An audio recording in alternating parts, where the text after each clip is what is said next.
Welcome back to Geometry, Measurement, and Probability. In this video, we'll be talking about section 11.3, where we will discuss more about angles. So let's get started. First, we have what are called vertical angles. Vertical angles are created by intersecting lines. You'll notice that vertical angles are across from each other when two lines intersect. They are a pair of angles whose sides are two pairs of opposite rays. In this example, 1 and 3 are vertical angles, as well as 2 and 4. Now, vertical angles are congruent. So look at example 1. We know that the measure of angle 1 is 30 degrees, and we are asked to find the measures of the other angles.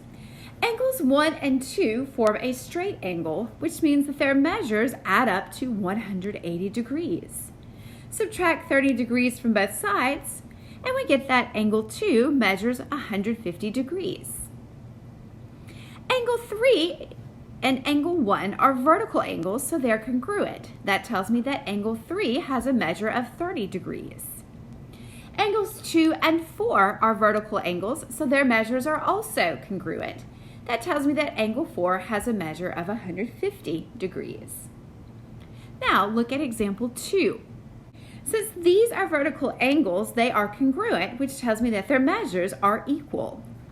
Solve your equation for x, add 5 to both sides, divide both sides by 3, and we get that x is 33, or 33 degrees.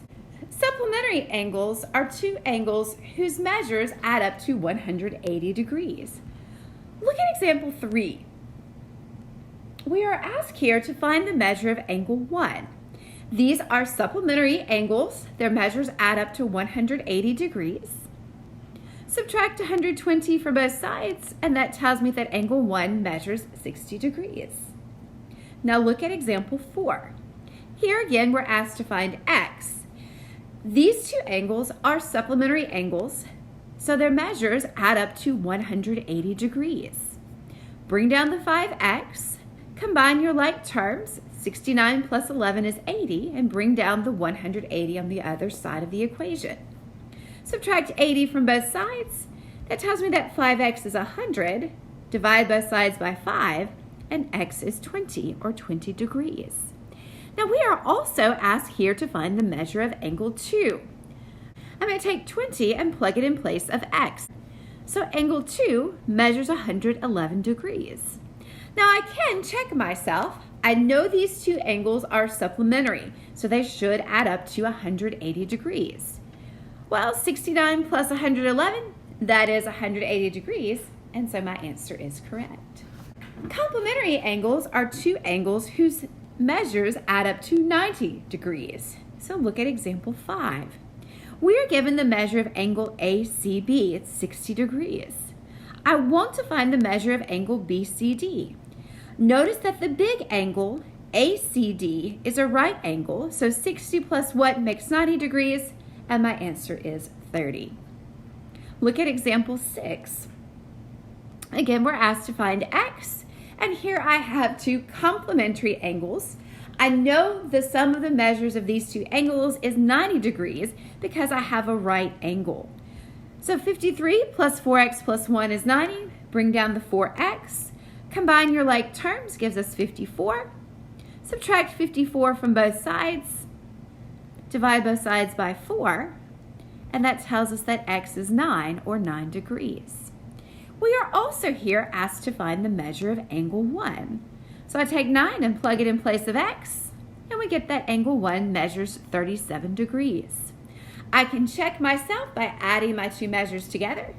53 plus 37 is 90 degrees, and so my answer checks. And we have some special pairs of angles that are formed when a transversal intersects two distinct lines. We have our interior angles are between the two lines. So in our figure, angles 2, 4, 5, and 6 are interior. Exterior angles are just that. They are outside of the two lines. So angles 1, 3, 7, and 8 are exterior. Alternate interior angles come in pairs. They are between the two lines and they are on opposite sides of the transversal. Angles 2 and 5 are alternate interior angles. Angles 4 and 6 are also alternate interior angles. Now, exterior angles are outside, but again on the opposite sides of the transversal. So here, angles 1 and 7 are alternate exterior angles. Angles 3 and 8 are also alternate exterior angles. Then we have what are called corresponding angles. You'll notice in the figure at the bottom that corresponding angles are in the same places, maybe above the line and to the right of the transversal, like angles 1 and 2. We have 4 pairs of corresponding angles. 1 and 2 are corresponding. 3 and 4 are corresponding angles, 5 and 7 are corresponding angles, and 6 and 8 are also corresponding angles. Now, when we have parallel lines, we have special relationships between our angles.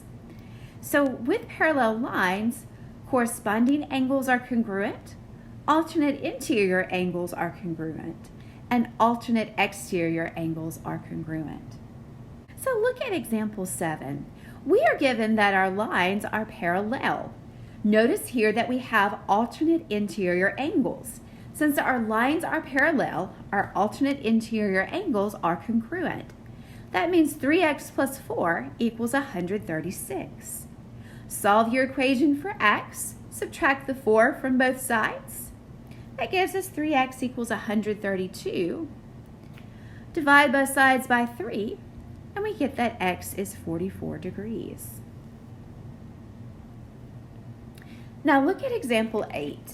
Here we're given x and we're asked to decide if our lines are parallel. Here we have alternate exterior angles. So if our lines are parallel, then our angles are going to be congruent. Plug 45 in for x. So first we have 3x plus 10. Plug 45 in place of x, type this into your calculator, and that gives us 145. Our next angle measures 5x minus 15. Plug 45 in place of x, type this into your calculator, and we get 210. These two lines are not parallel because alternate exterior angles are not congruent. Now, look at the next example. Suppose x is 30 degrees, and we want to know are our lines parallel. Again, I'm going to take the 30 and plug it in place of x. So I have that the measure of one angle is 120. These are corresponding angles, and both angles have a measure of 120 degrees.